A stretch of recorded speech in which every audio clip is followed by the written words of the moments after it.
বন্ধুরা কি সুন্দর সাদা ফুল, এই দেখো কত ফুল হয়েছে, সুন্দর সাদা ফুল হয়েছে বড় বড়।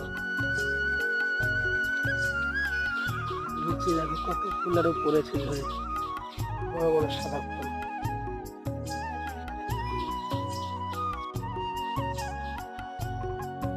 দেখো বন্ধুরা সাদা ফুলগুলো কত বড় বড় হয়েছে বন্ধুরা।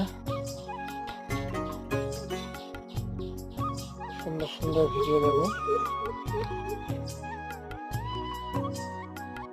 নন্দগুলের ফুল, গাছে কত ফুল হয়েছে। আর ডালপালা অনেক নিচে ছিল, যে মা সব ভেঙে দিয়েছে, কেটে ফেলেছে। দেখো এই ডালগুলো সব ছিল, ছায়া পড়ে যাচ্ছিল তাই কেটে দিয়েছে। ভিডিওটি ভালো লাগলে অবশ্যই লাইক করবে, কমেন্ট করবে, আমার চ্যানেলটি সাবস্ক্রাইব করে রাখবে।